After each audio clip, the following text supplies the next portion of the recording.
બનાસકાંઠા જિલ્લાના થરા ખાતે વિધાનસભાના અધ્યક્ષ શંકરભાઈ ચૌધરી, પાટણના સાંસદ ભરતસિંહ ડાભી, પૂર્વ કેન્દ્રીય કેબિનેટ મંત્રી પુરુષોત્તમ રૂપાલા, લીંબડીના ધારાસભ્ય કિરીટસિંહ રાણા સહિત પૂર્વ સાંસદો અને ધારાસભ્યની વિશેષ ઉપસ્થિતિમાં બનાસકાંઠા જિલ્લા ભાજપના પૂર્વ મહામંત્રી અને સેવાભાવી સ્વર્ગસ્થ અચરજભાઈ ઠક્કરને શ્રદ્ધાસુમન કાર્યક્રમ અને પુસ્તક વિમોચનનો કાર્યક્રમ યોજાયો હતો।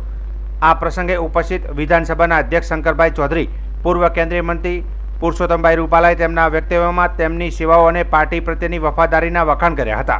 આ પ્રસંગે યે ન્યૂઝ ઇન્ડિયા સાથેની વાતચીતમાં જિલ્લા ભાજપ પ્રમુખ કીર્તિસિંહ વાઘેલાએ જણાવ્યું હતું કે અચરતભાઈ ઠક્કર સેવા માટે સમર્પિત હતા અને પરોપકારી હતા। તેમનો પાર્ટી અને સમાજ માટેનો ફાળો હર હંમેશ સ્મૃતિમાં રહેશે। અચરલાલ ઠક્કરનું જે જીવન હતું, પરોપકારી જીવન કે જેમને પોતાના કરતાં પરિવાર કરતાં આ વિસ્તારના લોકોની સેવા માટે એમાં ખાસ કરીને જલારામ મંદિરનું નિર્માણ, ગૌશાળા માટેનું કામ, શૈક્ષણિક કામ, પૂરગ્રસ્ત સમય વિશે એમની લોકસેવા અને અનેક વાતોને વાગોળવાનું સૌ સન્માનીય આ વિસ્તારના સજ્જનો અને સન્યારીની વચ્ચે થયું।